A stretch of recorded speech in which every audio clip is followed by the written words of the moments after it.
Welcome to the regrettable century. As you may note, I am not Chris. Yes. This is Ben.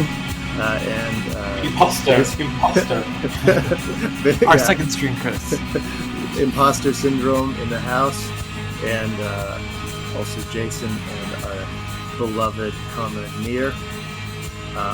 And I don't remember which episode this is, but we are continuing along with chapter 2 of the encyclical on capitalism and inequality, on care for a common home, also known as Laudato Si.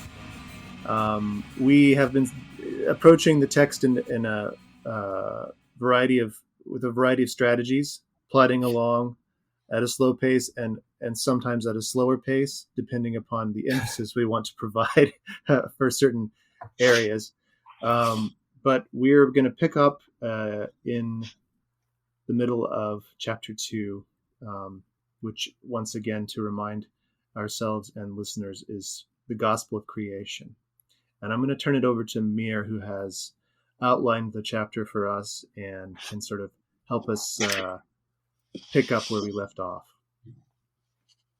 So we are in a part of this chapter where the author is doing examples of exegesis, like the exploitation of the Holy Scripture, of the Bible, and using it to not in a comprehensive way, but give us small tidbits of how one can read the Bible through the tradition and make it so that it addresses these questions of our common home and our care for our common home. And when we last left off, we were at paragraph 72 for those who are following with us. And paragraph 72 and 73 basically deals with the Psalms. And the Psalms are the Jewish prayer book, and also the prayers that all priests and religious are obliged to pray. 5 times a day, I think? It varies from tradition to tradition. So he is going to give us some tidbits from the Psalm, and one of the things he points out is that in the Psalms there is this constant theme of the earth and the creation praising God. Like where it says, "Praise Him, sun and moon. Praise Him, all you shining stars." Mm-hmm. Exactly. And there's a passage. We had said something about this when we did our year in review episode recently. How Kevin was talking about his animist structure of faith. That Ben was talking about being, that could see, kind of bridging the gap a little bit. And then Chris pointed out very rightfully, honestly, that's what we're talking about right now. This is just when Pope Francis was talking about all of creation as siblings of humanity. It's like, oh, that's true. Yeah, and this is a very Franciscan psalm, right? Yeah. The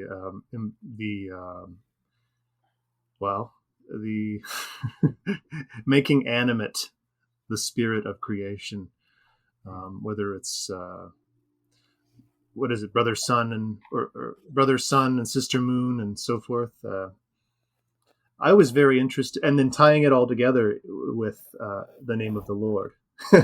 That's the added Christian orthodoxy to the animist convergence. Right.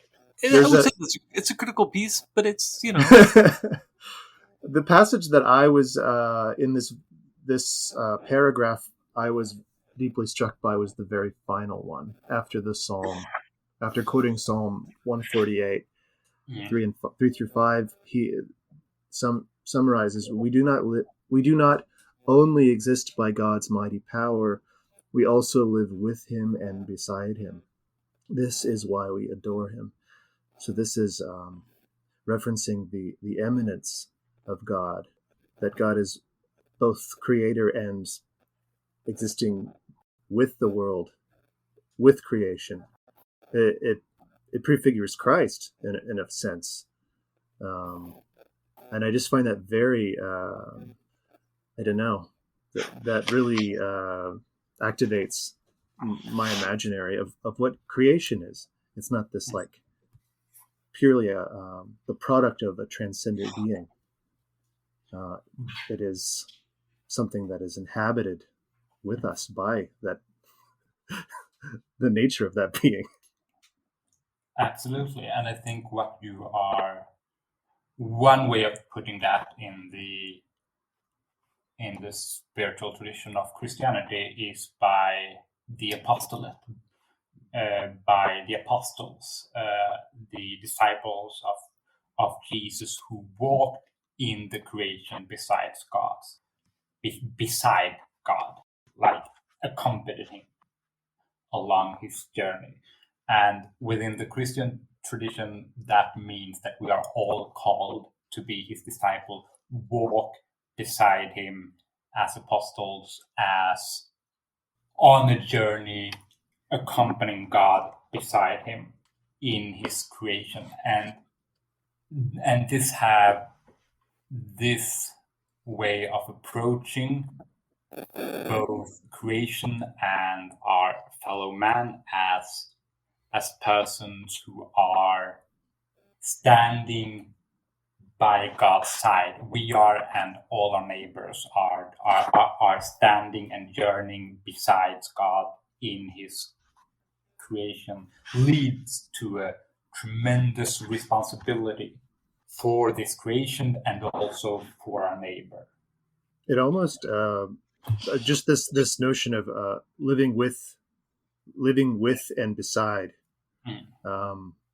It has resonance with certain indigenous sort of creation stories. You know, it's like there's a sort of gathering the world in effect, like while walking through it. It's not. Oh, I'm going to do all this and then peace out, and I'll be up here. See y'all later, kind of thing. Right. Yes, and I think, like, if you look at the Bible, if you look at the Psalms, especially the Old Testament, but also then you see that there are a tremendous amount of different religious traditions, different ways of viewing the world, of viewing the cosmos, of viewing God, which exist parallel. And the Catholic idea of bringing all of these disparate traditions into one, right, that exist parallel with one another. I would also say, like, this Amonist tradition, which harken back to old natural religions, is really present in the Old Testament's ways of viewing God. And one reason for that is that God is, to some extent, ineffable in the Christian tradition. But I think another point which is also worth noticing is the fact that we always wear the drabs of our ancestors. Like, as Marx put it in the Brumaire, I think we are always carrying and repeating old ways of being before something new can come into being.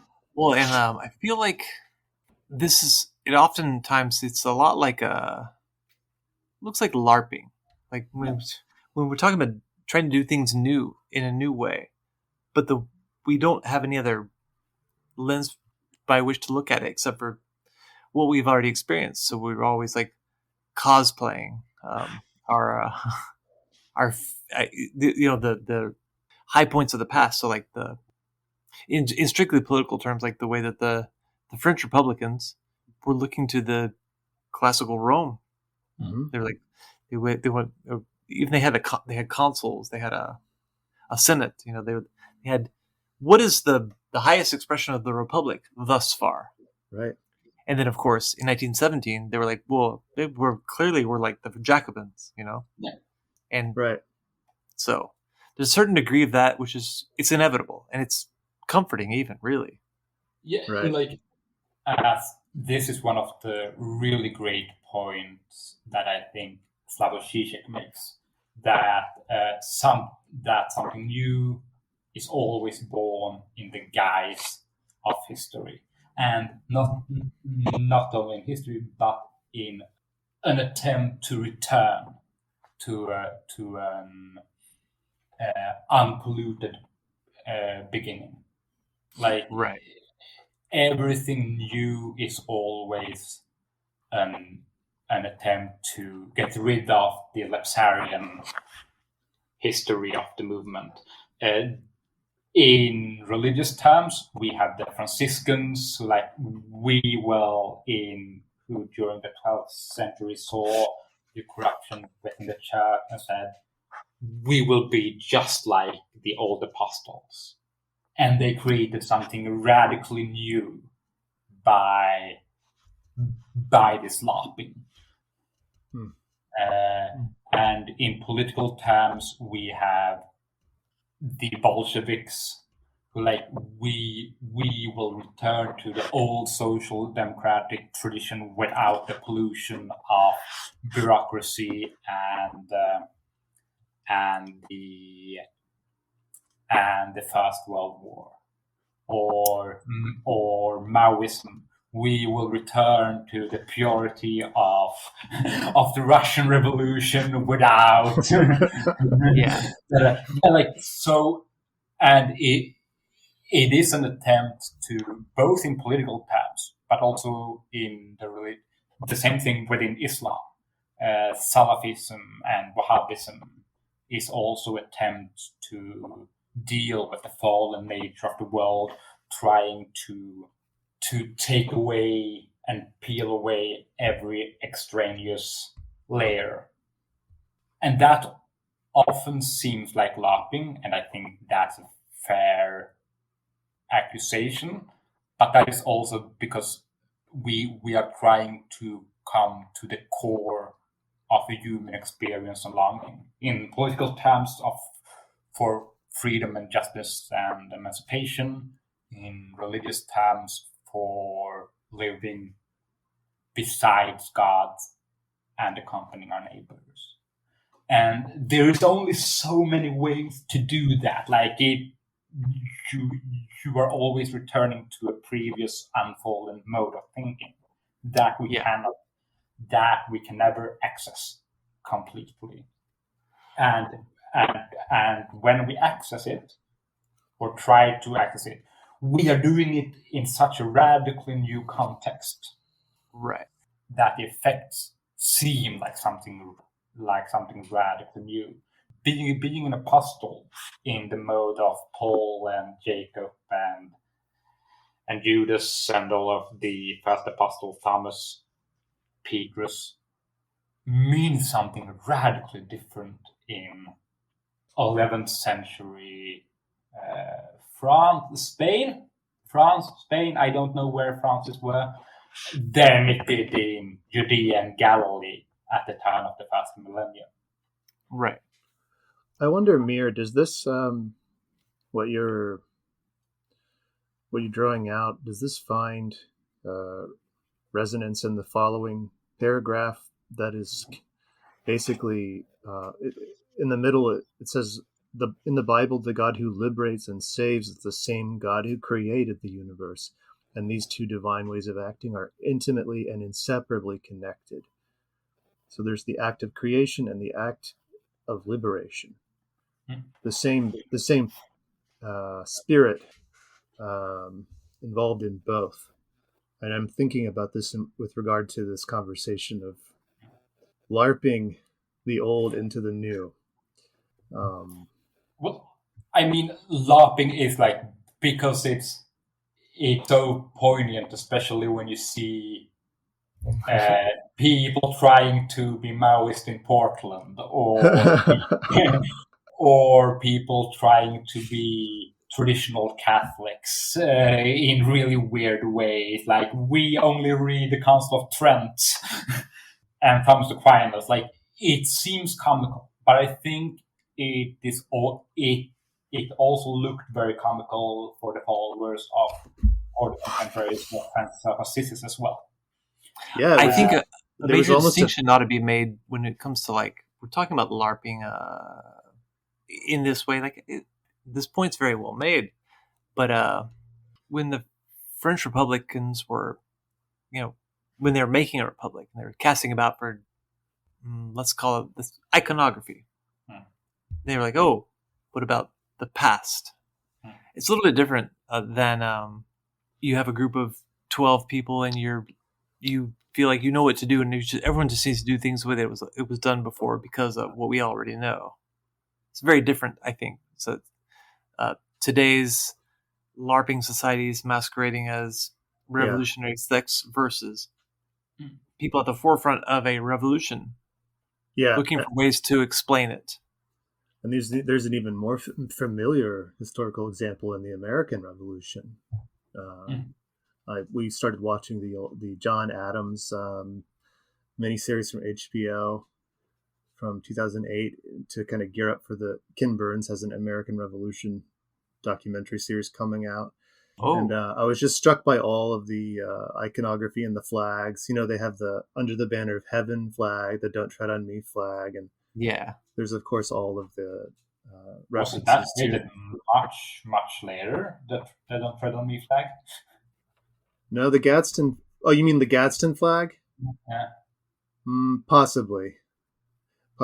We need to look into that. I don't think it is. I think that it's. I thought it had roots in the American Revolution, and then it was carried over. But in any case, like, the point being that like Jefferson and the like were drawing from, they're rescuing the past, right? They were going back before the modern incarnation of absolutism to rescue the conception of a republic, carrying it into a new, quote unquote, new world, a new reality. Whereas the people that are adopting today, Under the Banner of Heaven and the Don't Tread on Me flags, are exclusively trying to return to the past, right? They're the right-wing versions of the Maoists in Portland who are LARPing facing backward. I don't know if there are Maoist groups in Portland. That was just an example. I know that there were a couple of years. I think that's a perfect example. We can call out Portland all we want here. Yeah. Apparently, the Gadsden flag was unfurled on the mast of the USS Alfred on December 20th, 1775. Oh, really? Wow. Good enough. It's an old symbol. But to return to your question, Ben, about what does this have to do with liberation and creation? I think it has very much to do with it, because we are trying to liberate ourselves from either political structures or the structures of sin within our personal lives and within society. And the only way that we can commence in that liberation is through an act of creation. But when you create something, you have to put it together from different pieces, and these pieces will always be pieces of the past, which have broken. So the act of liberation will always be for us humans, because humans cannot create something ex nihilo from broken pieces of the past. So the act of liberation is always an act of creation, which is, although Francis don't say it explicitly, at least I think he would agree, but that it's always an act of trying to redeem the past in order to liberate the present. Right. The entire meaning of the gospel. Yes. I came to fulfill the law. Exactly. And like the entire and like Jesus was like one of the prime examples of this, like returning to an unpolluted core, where he was reacting against the spread of Roman culture in Galilee very much, and the gentrification and the urbanization of his time, and also like reacted very strongly against what he perceived to be the pollution of the Jewish faith through the Pharisees and other contemporaneous Jewish sects, like a return to an original relationship with God, which the Jewish people through time had lost. I really love. And it's very similar to the way that well, at least in language, Luther spoke of the idea of the Reformation is all about at least whatever it's the idea of we need to go back to the right way, the old way. Now, Right. it's not at all the case, but this is a very it's a very powerful theme. It's a very resonant theme for a reason. This idea of we had it at one point. We need to go back. We need to figure things out. We have to start. We have to go back to where we started from. That's the whole telos of human development has been that, basically. Yeah. Right. And I love the way in 73 it plots that out, that this cohesion between creation and liberation is something that has been existed throughout the Jewish saga and the Jewish faith in the Old Testament. I mean, this passage from Isaiah just once again reminds me why that's my favorite book of the Bible. The Lord is the everlasting God, the creator of the ends of the earth. He does not faint or grow weary. His understanding is unsearchable. He gives power to the faint and strengthens the powerless. So that is something. In order to go back to it, first of all, Luther's point was one of a liberatory point that people need to be able to read. Campaign for literacy, to read this themselves and understand it themselves, and overcome the sort of class and status strictures that often exist in our societies, regardless of the Catholic Church. Well, it's in the same way that the ethic behind the Prague Spring was to return to the spirit of 1917. The ethic, the perestroika, was to return to. Like, yes. They said like we need to get back to the spirit of Lenin. That's every Reformation, every renewal movement, right, has to both look forward and backward at the same time. Right, and at the same time, they were saying that we need socialism with a human face, right? Right. We need to protect the revolution and strengthen it by liberalizing in certain areas. Yeah, absolutely. Shall we move forward? Well, we've only spent 25 minutes in this first paragraph, so injustice is not invincible. What a lie! Exactly. The next two paragraphs are his second point of exegesis, where he tries to deal with the fall of Babel, the Tower of Babel. No, the Babylonian captivity. I'm sorry, I'm mixing things up here. And his point is that the Babylonian captivity, which was when a large portion of the Jews were driven from the land and taken into captivity in Babylon as not slaves as we think about it today, but sojourners in a foreign land. Right. I mean, a lot of them were slaves by that time, but like it was nothing close to what we think of as chattel slavery, more like Roman slavery. Yeah. As far as we know, we don't have many historical sources for this period of time. Yeah, also just for anybody who's wondering, the Babylonian captivity refers to a real period in history. Yeah. After the siege of Jerusalem in 597 BC, around 7,000 people were exiled to Mesopotamia. And then further expulsions followed the destruction of Jerusalem and Solomon's temple in 587 BC. Like we're talking about a historical moment, not just an interesting allegory. No, exactly. And Pope Francis claims that the experience of the Babylonian captivity provoked a spiritual crisis, which led to a deeper faith in God. And then he goes on and ends. The God who creates the universe out of nothing can also intervene in the world and overcome every form of evil. Injustice is not invincible. Yeah, that's a really powerful line. I like that. Yeah, and the two main points here is that times of both spiritual and physical, of existential, both in the philosophical term, but also like in the physical term of we fear for our existence in this captivity, can lead to a new and deepening relationship with God.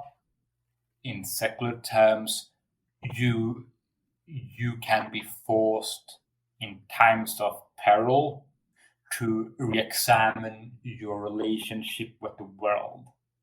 Right. And come to realize that the way that we have been doing things does not work. Yeah. When people say like when they talk about like the dark night of the soul, that's what they're referring to. Is this period of I don't know, fallow period in which you can like when you're meant, I think, to turn inward and to refocus, and it can be an impetus for profound spiritual growth. And I could just, speaking from experience, I could say it not only can it be, it probably should be. Right. And also when you're despairing and when you're struggling to keep from sinking, it feels like everything you do is for naught. Yeah. But later in hindsight, it's a period of profound growth, of profound opening. The meaning can't be known to you until you're able to appreciate it later sometime. Yeah, that's why it's one of many reasons why when people say like, oh, I don't need to go to church, I have my own personal relationship with God, then I think about how valuable it has been in my own life to have people like the two of you, for example, just out of among examples, just the two of you, to help see things that I can't see, in the moment. I couldn't see in the moment. That's what the whole body of believers is for. Yes, and also the fact that belief is by its very nature social. Yeah. Like to have a personal relationship with God is of course important, but if that relationship isn't also social, it is like saying, I am a very brave person. But you sit in the room all day. Yes, but I'm very brave sitting in my room all day. Yeah. Like, Yeah, it's important, I think, for us to be very corporate in our understanding of faith, as opposed to just individuals. Both universal, but it's also particular, you might say. Yeah, and that certainly means gather together, you know. Yeah. But it also means that we, the very nature of learning, of building and learning about the self, of having, we depend upon one another. It's an interdependent enterprise of becoming. And that's also how something like belief works. We our belief, in a sense, we're believing in our future selves. We're transmitting via others to ourselves in the future. That is what it means to be in sociality, and a body of faith. There is time spent alone, but faith is also an historical process, right? With ourselves. Yeah. To put this to put what you just said in very different, let's say, very secular political terms, that might resonate for listeners who haven't yet turned it off. It might resonate with listeners who haven't, opened a Bible in a while, or even ever. You could, paraphrase Mayakovsky talking about the 1917 revolution when he said that this planet is ill-equipped for joy. Joy must be stolen from the future. Yeah. Yeah. And redistributed. Yes. Yeah, and redistributed. Yes. And like, to put his main point about the Babylonian captivities, which are two, is that in times of crisis, we can re-examine we can, because we do not have to, but we should be forced to re-examine our relationship with ourselves, our surrounding, our neighbor, and everything else, and also God is the one point. The second point is that injustice is not inevitable. Like, we live in a world that is created, and even if you do not believe that it's created by God, the fact that it is created means that it can be intervened in. Yeah. It is not a given system. It is a given system, but it is not given that it is set outside of an historical process, and historical processes can always be intervened in. There's almost a way of reading creationism in its most nuanced form, as a predisposition to free will and choice, as opposed to like the absence of some, whether it's an agent or a process of creation. That can predispose us to this Malthusian sort of inevitability of evolutionary, outcomes that we are not able to actually redirect. Maybe that's something to come to another time. But just thinking out loud. I like how in the next section, he kind of takes this up in a way. He talks about or we can move to the next section. Yeah, let's just do that. Let's do it. Let's do that. To then the subchapter, the mystery of the universe. This unpretentious and not at all large theme. Well, I mean, in this section, which is, it tries to do like two things at the same time. it tries to give us a Christian epistemology of the world, basically, of the creation. And he does this by doing two moves. One is that the universe is created by God and therefore loved by God, and we walk among it. It is sacred. We have responsibility. When God creates something, he puts something of himself in it. In the Judeo-Christian tradition, the word created has a broader meaning than nature, for it has to do with God's loving plan, which every creature has its own value and significance. So that is one side of the pole. The other side of the pole is that the world is created, so it is not in itself God. Right.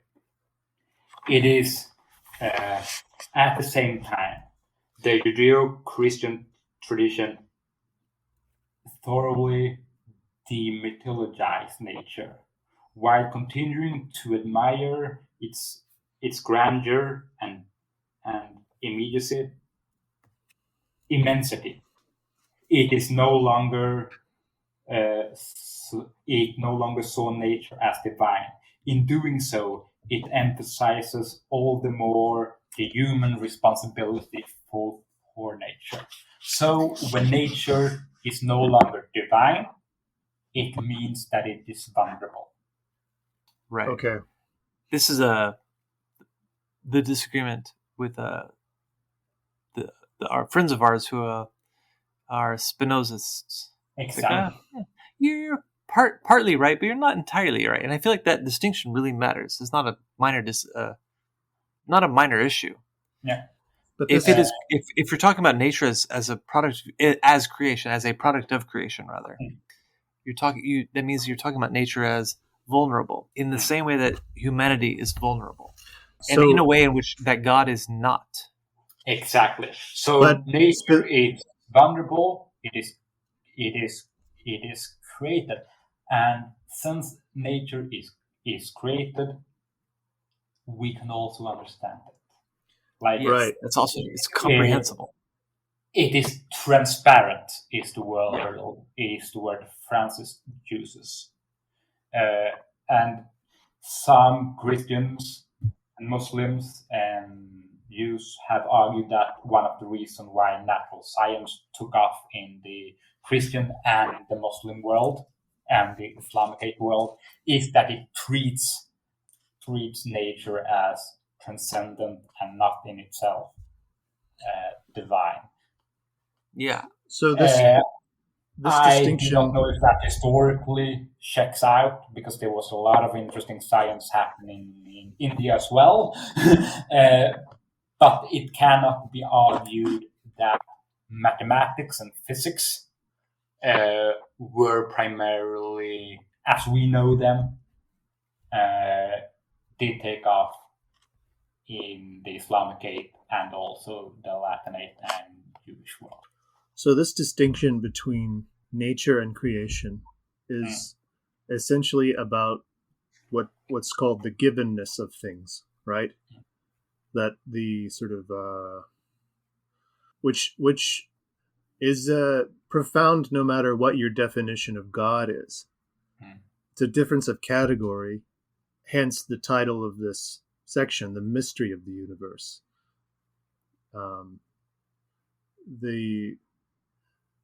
The givenness of the universe, that our world is a gift, connotes something that cannot be fully understood or examined. We can't understand nature. It can be studied, understood, controlled. Quoting this passage in 76, whereas creation can only be understood as a gift from the outstretched hand of the Father of all. and as reality illuminated by the love which calls us together into universal communion. So even if you have a Spinozist conception of God, I can see there being a distinction that is approachable here. Yeah, absolutely. Like there are ways around all of these things, but I think that what Francis does is that he tries to show that creation and nature are two distinct but separable things. Nature and grace. Creation is the grace part. Like nature is here, it is created, it is transparent. The grace part is creation, which is the part that everything that God has put something of Himself in everything, that everything has its place in this complex ecosystem. And we can never truly understand what happened when that weird banana fly dies. Like if we remove that weird sparrow from the ecosystem, weird things will happen and things will collapse. But that's not to say that nature, which is in this framework created and distinct from the mystery of creation, that nature itself is not imbued with that mysterious, unexaminable feature, which is to say the entirety of the universe, which is to say the entirety of, it seems to have, it's an ontological paradigm, almost, that has to do with being mortal, really. Yeah. Absolutely, and I think what Francis does in this subchapter is really important, like showing that the Catholic way of viewing has two poles that you have to balance on, and as always within Catholicism, it is both and. It is nature as a transparent thing, and as a gift given by God, which is vulnerable and therefore we have to care about. It is the fallenness of man and the wages of sin and our free will. It is the revelation in the Holy Scripture and tradition. Like it is always yes and. Yeah. And I think those are the most, like this is quite a hefty subchapter. It is in my edition like 5 or 6 pages, and in the end he examines what this means for because now I'm glossing over a lot of things. It's okay. Well, yeah, like I would think that one hopefully will find this helpful and useful to listen to, but it's not a substitute, nor is it intended to be a substitute for just reading Laudato Si by Pope Francis, because it's very valuable and it's beautifully written and deserves to be pondered line by line the way that we do sometimes. But you do it for yourself. Listen to this and then go and read it also. Exactly. I like this before to pull a Ben. I like this passage very much. Before we gloss over it, this is from 80. Nature is nothing other than a certain kind of art, namely God's art, impressed upon things, whereby those things are moved to a determinate end. It is as if a shipbuilder were able to give timbers the wherewithal to move themselves, to take the form of a ship.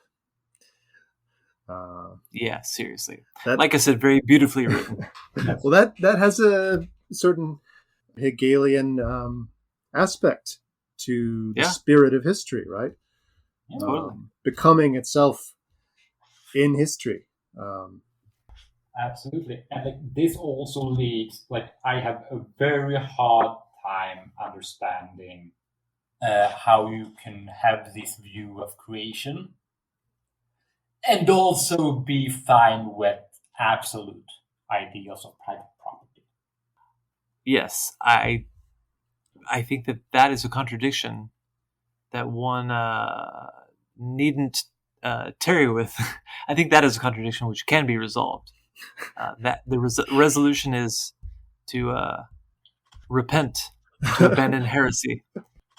Yeah, like, because like if you have the view of the world as something sacred and vulnerable, like, to put it quite blankly, how can I own a mountain? Yeah. Like that's absurd. But still, in Sweden, we have this one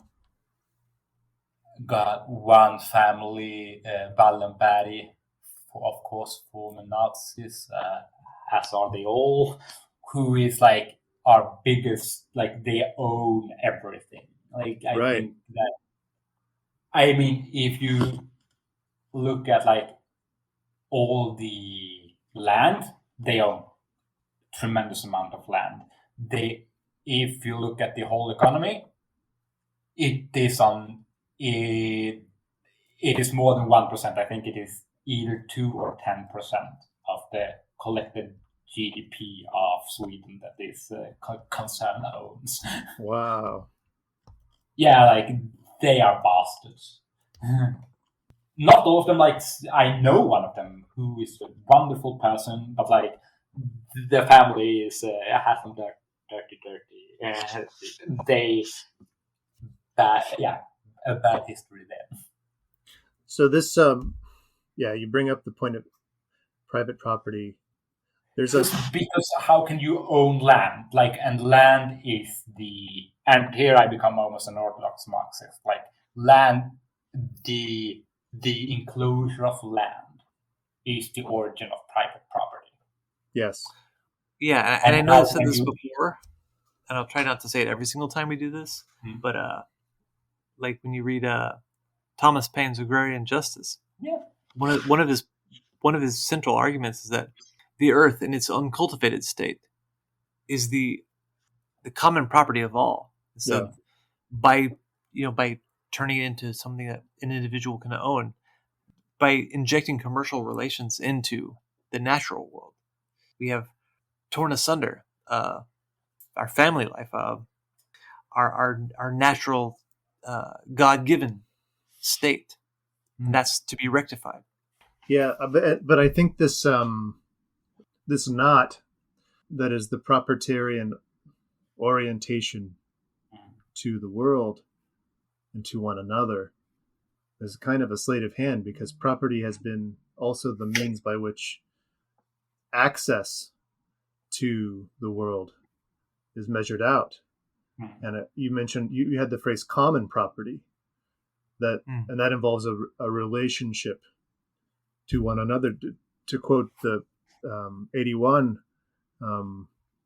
the relationship on the part of a thou to another thou, God to human beings and human beings to one another, so that no one can ever be reduced to the status of an object, which is what private property does to us. Right. However, our entire orientation to the world is, even if it were to be socialized, is in the realm of property. So that's one of the contradictions in the Enlightenment and in the American Revolution, and figures like Paine and Jefferson, is their prose is stretching beyond propertarian understandings of. Well, right, and like that is in a sense, that's the contradiction that runs through the fault lines of modernity versus pre-modern modes of living. Like, you could say, and lots of people do, or not lots, but some people do, and they say like that the only appropriate way of living is in this pre-industrial, pre-modern, pre-property. Like, it's like a Kaczynski-esque understanding of the natural world. And the other way to look at it, if you're not going to just, give up and give in. The other side of it is the communal understanding of property. Yeah. Because property does exist, because we have already come into the world with these, because property is already a fact. Yeah. Rather than going back to before property, we have to look back as we go forward to common property. Which is I think this is the bone. This is the bone that was being picked at between you and Stefan with regard to making people wealthy, like Yes. phrasing things in this vein, which I think is pragmatic, but it's hard. It's a hard messaging conversation to have. But go ahead, Mir. Sorry. I just want to and for those who think, but Francis would never say something this radical. Francis is right on private property here. Since resources end up in the hands of the fast comer or the most powerful, the winner takes all. Completely at odds with this model are the idea of harmony, justice, fraternity, and peace as proposed by Jesus. Yeah. It's a non-starter. Yeah. How can you serve two masters? Exactly. Because property is at its core winner takes all. Either through military power or to monetary power, which is always backed by military power. Right. There's one last passage I wanted to read right before we move to the fourth section, which is where we are. Okay. The ultimate purpose of other creatures is not to be found in us. Rather, all creatures are moving forward with us and through us towards a common point of arrival, which is God, in that transcendent fullness where the risen Christ embraces and illumines all things. This can be applied to the land. This can be applied to everything. We're on the fourth section, the message of each creature and the harmony of creation, Jason. Yeah, okay. I mean, number 84. Yes. So, this is actually we're at a good pace. We're about almost an hour in, and we are... we're going to make it. Yeah. However it happens, we're going to do it. Yes. Because we should. I'm going to read this to you, Mir. Yeah, do it. Oh, yeah. Y'all just keep going. I'll be back. The entire material universe speaks of God's love, his boundless affection for us. Soil, water, mountains, everything is, as it were, a caress of God.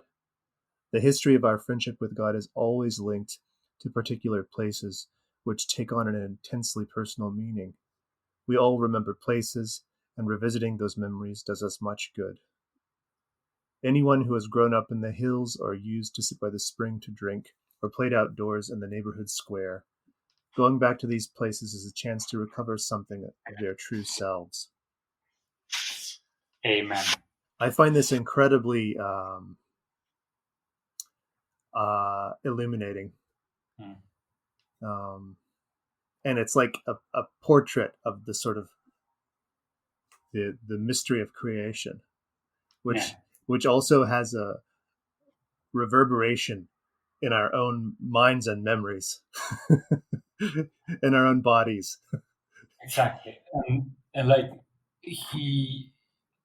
Francis ghostwriters, which I talked about in the first episode, go back, uses different metaphors. Like we have the metaphor which you touched on, with embodiment, like the sensual remembrance of nature, of the created. We also have the metaphor of the created, of creation, as a common prayer, which is a very biblical one, where all of creation together praises God. A third metaphor is God has written a precious book, whose letter are the multitude of the created things present in the universe. Yeah. And throughout this fourth section, I think he vacillates between these three metaphors. There are probably a lot of others. It would be an interesting dissertation to like track all the metaphors in Francis' writing overall. But I think what he's getting at in this fourth section is that everything in creation is created for its own value and in relationship to other things. So like it is a system where every part is uniquely precious, but every part is carrying up all the other parts in a system of interdependence. And this system of interdependence is in itself an act of prayer, that the world in itself through existing is an act of prayer, and that while we are shepherding the creation, we are helping this created world to complete its own prayer. It's incredible. And that this prayer is like at the same time its direction is simultaneously outwards and inwards at the same time. That it is only by looking into our own depths and our own soul, understanding our place in the world, in our social group, in our time, in our history, and it's only by this radical introspection that we can reach out and interact with the world. It is always this simultaneous movement. Yes, I express myself in expressing the world. In my effort to decipher the sacredness of the world, I explore my own. And that is, he's quoting Paul Ricoeur. Interestingly enough. I'm unfamiliar with Paul Ricoeur. So yeah, he's a literary theorist, translation and French philosopher primarily, contemporary with Lacan, Sartre. He was a part of that gang, Sartre, Camus. So it sounds like somebody I should at least, I don't know, develop a more passing familiarity with. I'm going to write that down. One of the great phenomenologists. He is known for trying to bring the body back into philosophy. I think that it is most famous, like trying to make the body a central part of Western thought again. In France, I think he is as famous in philosophical circles as Sartre and Devoir and all of these. Wow. Do you think? Yes, he is one of the more important figures of that generation. Well, then I will even say I really should know, and I'm not embarrassed, but it's like, you never know what you don't know until you know it. I think it's cool. I think it's cool when you get blindsided by something you have yet to discover. Me personally, specifically? Yeah, that's what I meant. I think it's really cool when you, Jason, gets blindsided while recording a podcast and humbled before the whole world of our listenership. No, there's this other passage of Amir that says, for the believer to contemplate creation is to hear a message, to listen to a paradoxical and silent voice. So there's just this unending, dare I say, deconstruction. deconstruction and reconstruction at the And same reconstruction, yes. time. Like, we do not end in this Derridian play of words where we intermingle different arms. We do, I think, a way to think about this in the Christian tradition is through the great Hermetic tradition of Böhme, of Eckhart, of Hildegard of Bingen, where there is this notion that one of our duties is to explain the creation to itself, to explain to God what God has done in our own words, and that creates its own symphony. Well, like, I think that what he's trying to do in this section, the message of each creature in the harmony of creation, is to lay the groundwork for what he later calls ecological virtues. He's trying to, before this section, we had the mystery of the universe, which was laying the groundwork of an understanding, which is both scientific and mystical at the same time. Then in the message of in this section, he's trying to point out, okay, so what is it that we are trying to understand? It is this interconnected web of created things and created creatures which together have a purpose, who are created to live here in this world. And I think what he's trying to do is that putting that understanding and what is supposed to be understood in a social setting and in a spiritually social setting, like in this great artwork where every paintbrush, every word is a creature, is to say that, okay, we'll live in a work of art and we'll live here together. And in order to live together, we need to have some common virtues. And those virtues have to be ecological virtues because we live in an ecological system. I think that is the groundwork that he's trying to lay. That is my understanding. But that is also an interpretation. Do you think that I am way off? I don't think that would be very controversial. I don't think you're off at all. I think you're entirely correct, actually. Yeah. Sorry, no debate here. No debate. Okay. I do recognize what you're saying, though, that creation is like I read earlier. There's a paradoxical nature to creation, which we could probably talk about for a long time. But considering we want to get through this chapter, how about moving on to section 5, a universal communion? Exactly. And he starts off very, very strong.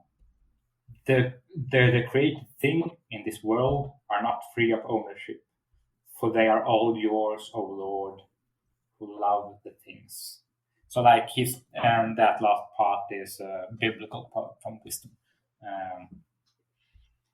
So like, it's from one of the books that is not universally accepted. Right.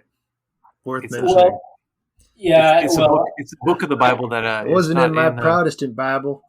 Luther's but like both Orthodox and Catholics have them. So like it has been in the Bible for all Jews, and but that's only 2 billion people though.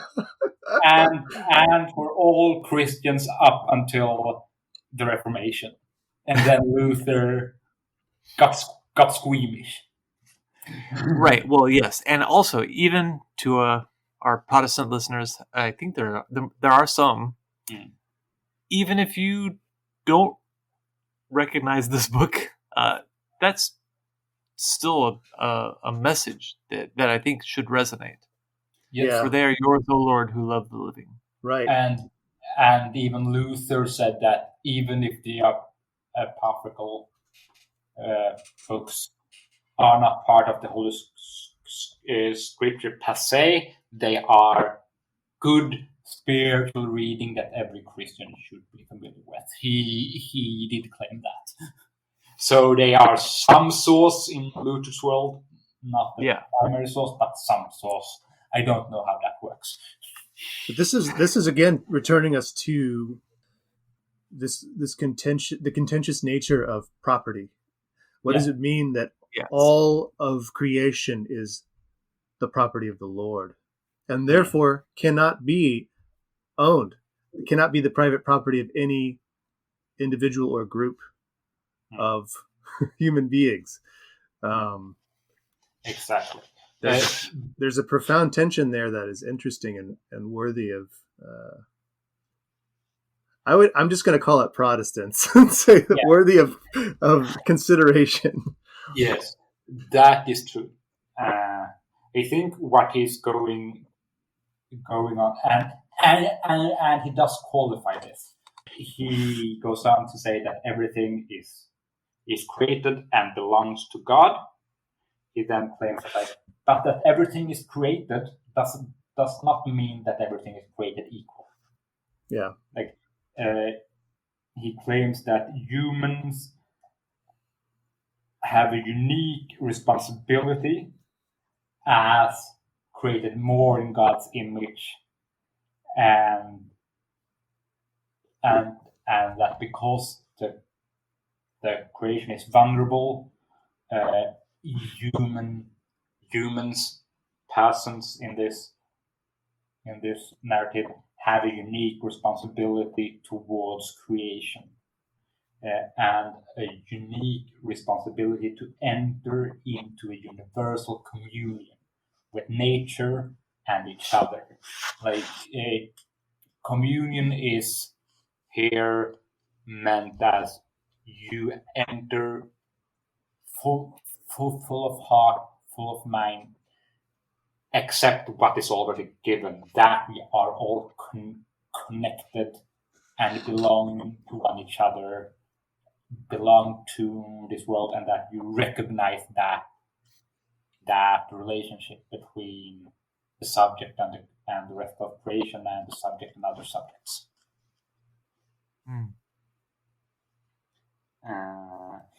He writes, universal communion excludes nothing and no one. We can hardly consider ourselves to be fully loving if we disregard any aspect of reality. So we have to enter into a conscious relationship with the entirety of creation, with the entirety of mankind. We cannot claim that we cannot be fully human without recognize and be in relationship with the full humanity of every other human being. We cannot cut the Jews off from our common humanity, or the Palestinians. Because when we cut something off from this communion, we are cutting off a part of God and of ourselves. Well, it's one of the things I appreciate about this currently quite controversial platforming of Nick Fuentes by Tucker Carlson. When Fuentes is an unapologetic white nationalist, and Carlson says, as a Christian, I don't recognize that as that's not permittable. I recognize everybody. We have to. And whatever else you could say, that's a message that I think the millions of right-leaning people that are in his audience need to hear. Listen, I don't care if you are a conservative, Christian, nationalist, whatever. It's you cannot cut any of the rest of humanity off from your understanding of what it means to be human. even if they are communists, even if they are Muslim, even if they are atheists, even if they're illegal, undocumented, doesn't matter, because humanity is common to all of us, and our faith is the first universalism. Yeah. Amen. Yeah, like we live in a weird time where Tucker Carlson and Marjorie Taylor Greene are way more progressive on many things than like most of the Democratic Party. It's weird. Yeah, I think it's weird. It's impossible to know how the dust will settle, but I think it's fair to say that the dust will settle in new ways. The great realignment that is happening is going to shift and be weird and uncomfortable. It's not going to work very well in a lot of ways, but everything is different and is going to be different than it has been. That is both better and worse, but is at least different. I think Carlson and Green are certainly very canny operators. Yes. I also think I would not just presume to say that there's no vestige of authenticity or sincerely held beliefs on their part. I think they have sincerely held positions that, in a certain sense, overcome partisan politics, and of course are full of contradictions in how they have expressed them. But there's like a political opening for them to express them against the grain of our expectations right now, and I welcome that. Yeah, I think it would be a mistake to see it all as purely they have their finger on the pulse, and so they're just trying to change with the times. I think it's too simplistic. I also think it would be simplistic to say they have a pass now. Oh, I'm for Tucker Carlson. It's like, no, the world is complicated. And this is going to be one of those examples of being very complicated. Like you can be a political enemy, but you can at the same time recognize that political enemy is doing an incredibly brave thing, right? And deeply human and right thing in standing up for the plight of the Palestinian people. Exactly. And calling out the forces of evil which feast upon and rejoice in the killing of innocents in Gaza and the West Bank.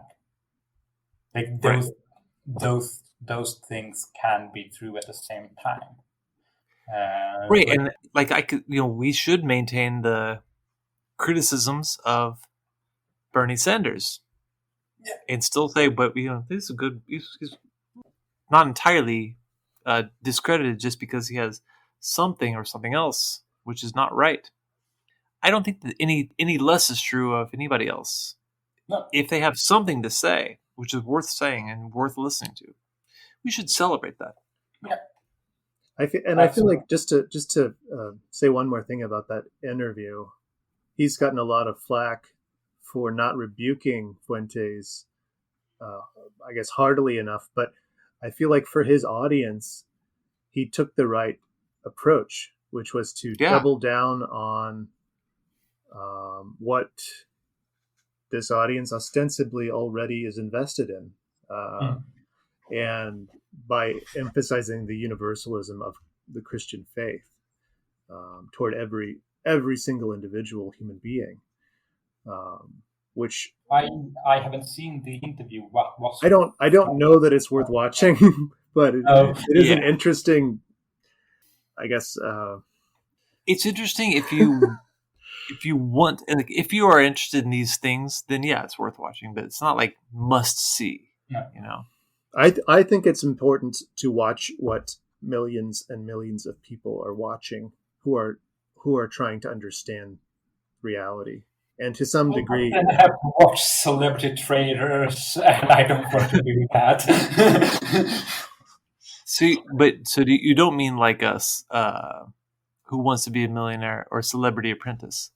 You No, mean I like mean Celebrity Traders, which is the new BBC one, which is like the most watched show in all of the animals. Right, but when people view it, tune in to watch that, they're tuning in to be distracted by cringe reality. When people tune into someone like Tucker Carlson, they are ostensibly they're tuning in to be distracted by based reality.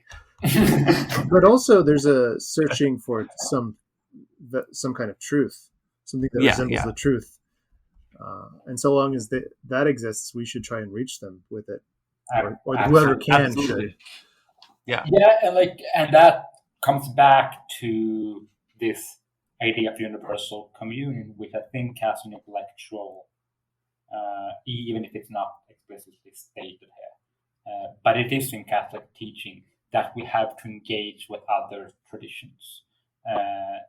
The most famous example is Thomas Aquinas, which is basically like, okay, I read a lot of Muslim and Jewish scholastics at the same time and try to translate that into Catholicism.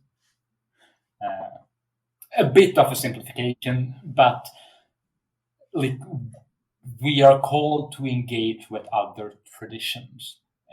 In the religious life, that means that we are called to engage with other spiritual traditions such as Buddhism, Hinduism, Islam, Judaism, even these weird,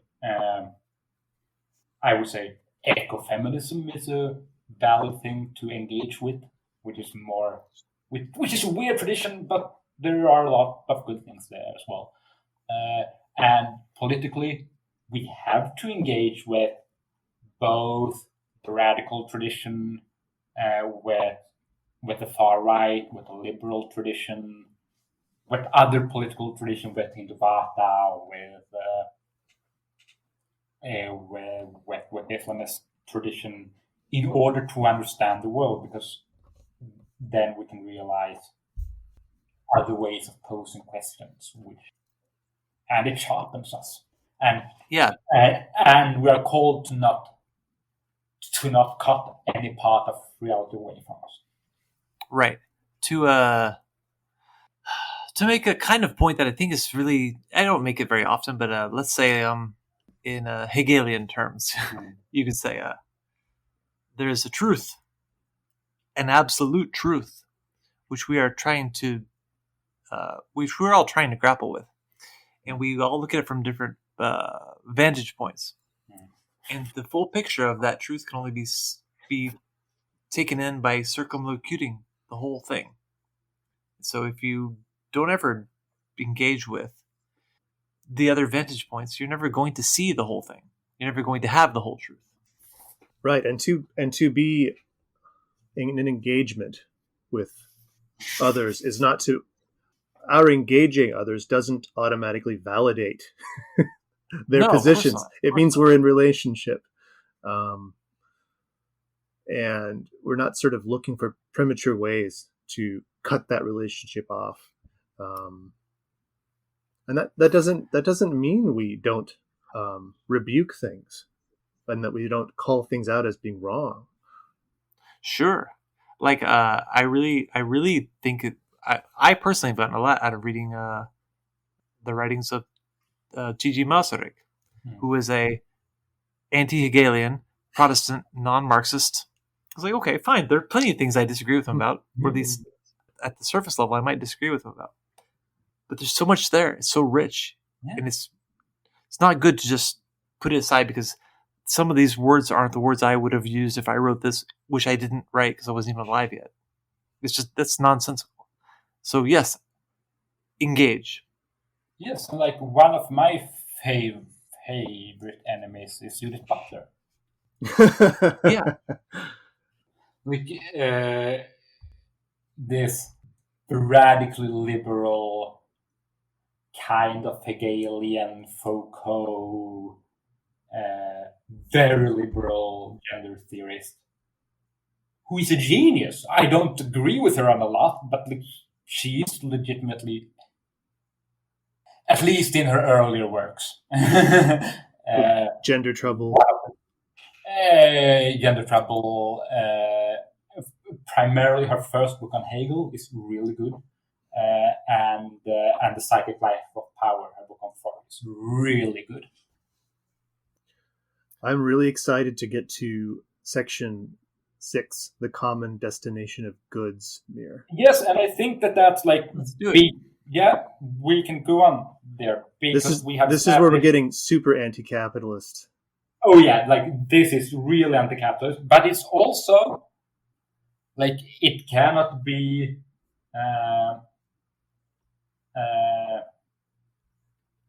It is also very critical of Soviet-style communism, must be said. Of these vast collectivizations, it doesn't buy either. But like, okay, so now we have moved like from a universal communion that we are all connected with everything. And I mean, this is a quite short section, and it can be summarized. It's a banger section. It's a section. It's a banger section. I have passages to read. Beware. Oh yeah. The main theme of this section is that property is subordinate to the common good. Like that's the subtitle, and I would summarize it by 2 quotes. The church does indeed defend the legitimate right to private property, but she also teaches no less clearly that there is always a social mortgage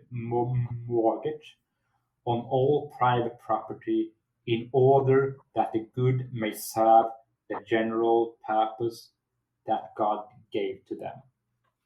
The natural environment is a collective good, the patrimony of all of humanity, and the responsibility of everyone. If we can make something our own, it is only to administer it for the common good of all. Interestingly, that first quote you read is coming from Address to Indigenous and Rural People in Cuilapan, Mexico, in 1979. So this is like the church recognize private property, but very, very not provincial, but like with a lot of addendums. It is not an absolute right. The right of private property only exists when it is only to administer it for the common good. So if you hoard the wealth from private property, the church does no longer recognize it. Right. Like he says in the same, in number 93, he says, St. John Paul II forcefully reaffirmed this teaching, stating that God gave the earth to the whole human race for the sustenance of all its members, without excluding or favoring anyone. Yeah. I love this notion of the social mortgage on all private property. It is a beautiful notion, and since this is not a treatise about politics, although it is that as well, but it is a guide to save souls. This is also something that is very, very much for us to take to us in our own life. Like, don't hoard stuff for yourself. Share it with your neighbors and your friends. Right. Yeah. Just before the passage Jason read, it says the Christian tradition has never recognized the right to private property as absolute or inviolable, and has stressed the social purpose of all forms of private property. I mean, the social purpose of private property, just think about that. Yeah. It's actually, its main purpose is not private. Like, it only exists to serve social purposes. Right. Right. The way I'm thinking of it is like when I work as a barista, I had my own espresso machine at work, which I used like all the time. But like it was the company's espresso machine, but it was mine when I was there on the condition that it served the common good that I made coffee for everyone else when I was there. Yeah. And this is like I'm thinking about the Spanish Republic here, which got Catholic teaching right. Like, okay, like if the companies are doing a lockout and escaping from the country and the factory and all the machinery standing there and do nothing, then you do no longer have the right to that property. Then it is no longer socially useful. Therefore, the Republic had the right to take it over. Well, right, like he says this is in number 93. He says, "It is not in accord with God's plan that this gift be used in such a way that its benefits only favor a few. This calls into question the unjust habits of a part of humanity." Yeah. All the landlords in this world. Yeah. But also, or in number 95, when he says, "What does the commandment, 'Thou shalt not kill,' mean when Yes. 20% of the world's population consumes resources at a rate that robs the poor nations and future generations of what they need to survive?" exactly. So he might not intend it to be this way. And Catholic social teaching is not intentionally transitional No. socialist teaching. Right. But it is. But it is. It is. Yeah. Well, yeah, It's because like, okay, I'm in favor of corporatism, but not as an absolute. But like as a transitional understanding, like, okay, fine. So you have a factory and you have some property, so you should use it for everybody. right. So Your children aren't going to inherit it. Everybody else is going to inherit it. the church defends the legitimate right to private property, but private property, all forms of private property have a social purpose. Just think like Yeah. there's this I don't know if it's a realpolitik kind of framing of it, but it's like, yeah, we defend the right to do this, but the whole reason this exists isn't for what you think it is. Right. Yeah. Well, I think what he's getting at is, and I think an apt metaphor would be between parents and children. Like, you as a parent have the right to raise your child. No one should come and take your child with you for no reason. But if you abuse your child and do not honor that responsibility, then social services will come and snatch the child away from you because you effed up. Right, because it's not an inviolable right. Exactly. It's not absolute. Exactly. And I think that is the what is driving at here, and what Catholic teaching is driving at here with property. Well, and I think it's important to that recognize the and distinction from early bourgeois society versus the way it has developed. Yeah. Like the difference between a multinational owning all the land or most of the land in a country compared to one of the guys in the village owning a couple more tracts of land than everybody else. That's like, these are scales of difference. Yes, exactly. And which leads to a difference in kind. And I think so that is, and has always been, the Catholic teaching. What I think he's challenging the church and us to do is like be more like, okay, so now we have to show, like, okay, no single landlord, or perhaps 1% of them, lives up to this commitment, and very few capitalists. So very few. I think a lot of middle to lower property holders try to. When it comes to large corporations, I think there are so few that they can be discarded who try to live up to this responsibility. And this is where we get to the passage Jason read about that was drawn from the New Zealand bishops about Exactly. 20% of the world's population consuming resources at a rate that robs the poor nations. This is getting us to the final section. Yes, the gaze of Jesus. The gaze of Jesus, which is not the male gaze. No. I mean, it was a male gaze,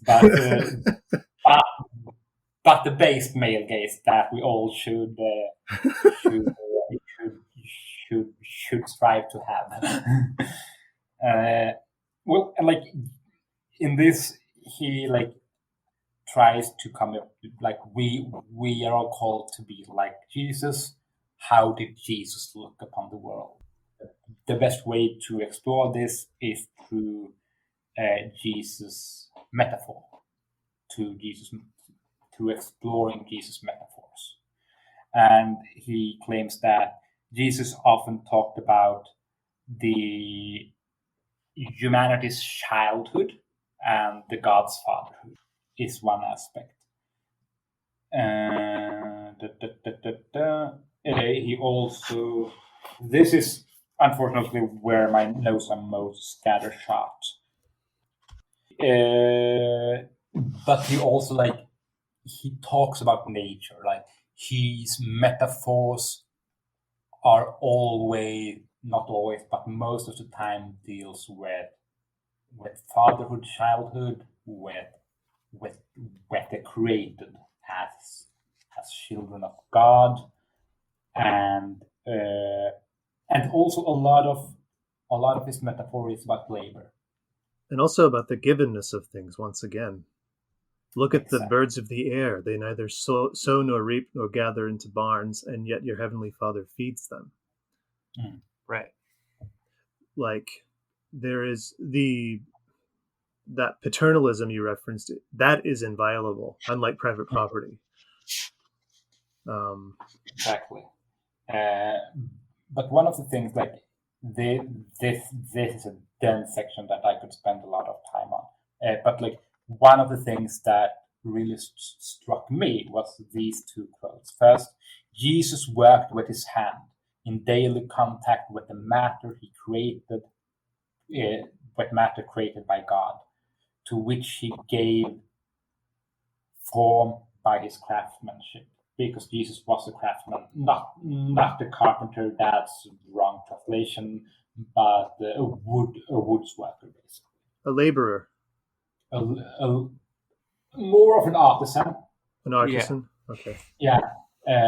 Not the laborer such as we would understand, but a good comparison would be like a cop, you work in construction. Right. The meaning I meant was that he wasn't like a skilled. Oh, he was skilled. Yeah. Yeah. He was more of a craftsman than a laborer. Okay. I think is the consensus. And then he goes on to quote. Yeah.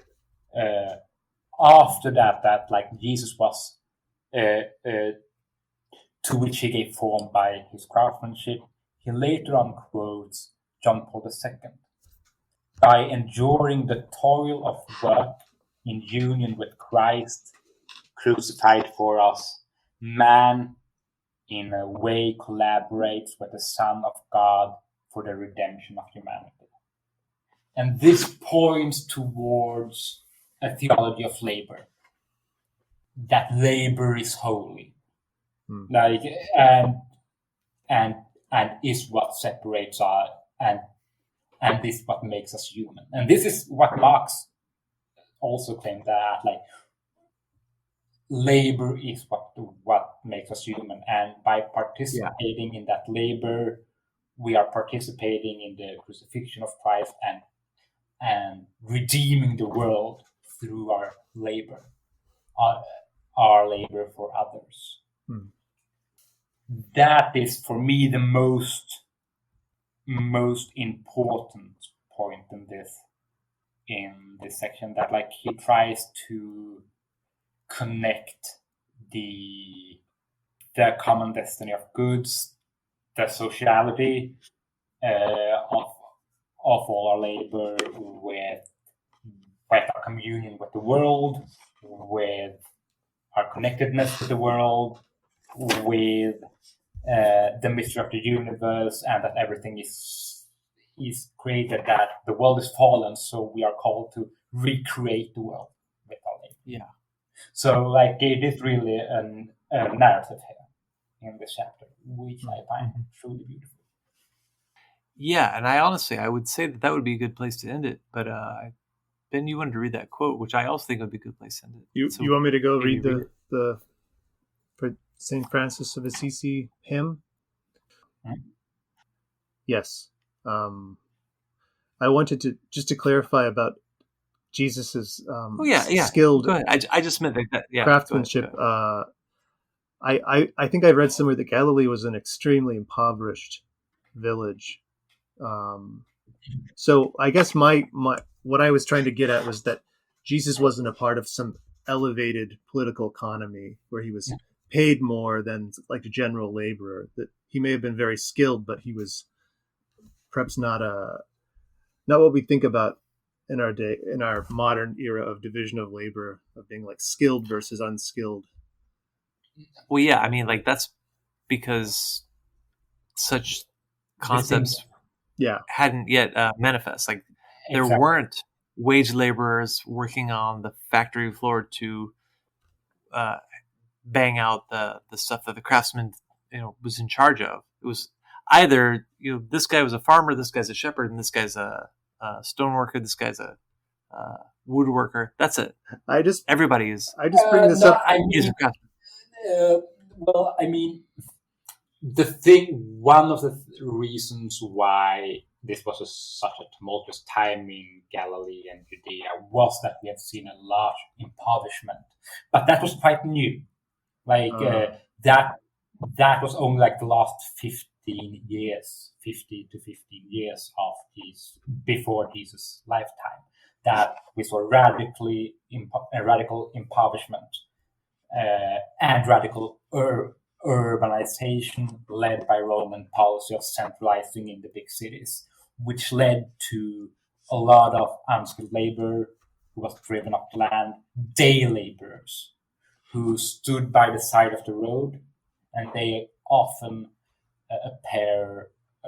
appear in Jesus' metaphor. These day laborers who stand by the side of the road, who are mostly unskilled labor, who a farmer or a merchant come like, okay, you 5 work with me today. Yeah, okay. And, so that existed.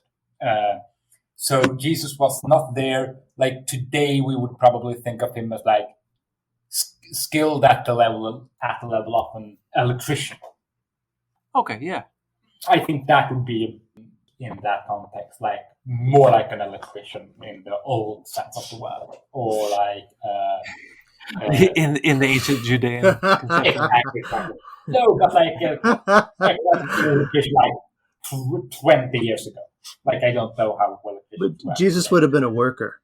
That's what you're trying to say. A skilled worker.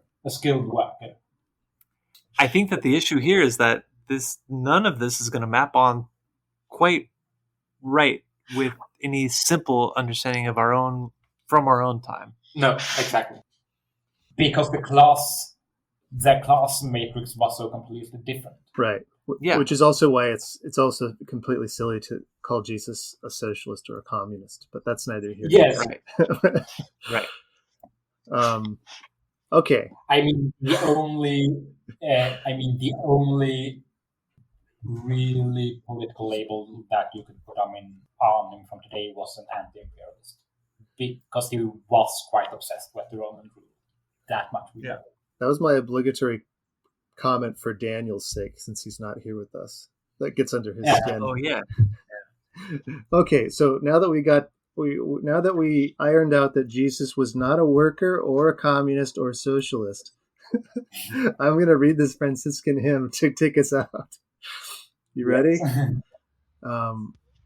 Praised be you, my Lord, with all your creatures, especially Sir Brother Sun, who is the day and through whom you gave us light, and he is beautiful and radiant with great splendor, and bears a likeness of you, most high.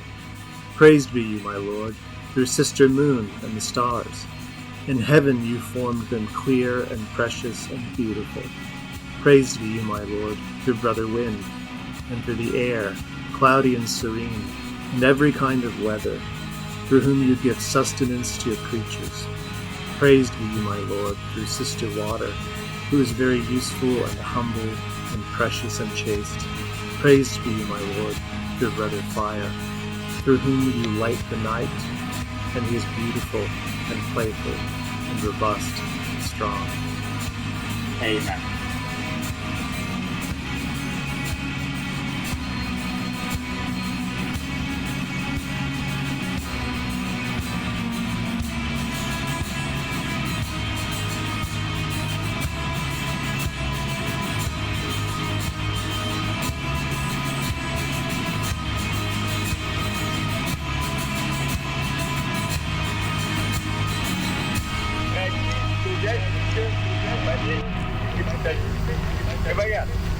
Рабочие и крестьяне не смогут прожить без нас. Без нас некому будет установить порядок, определить работу, вернуть труду. Без нас все развалится и государство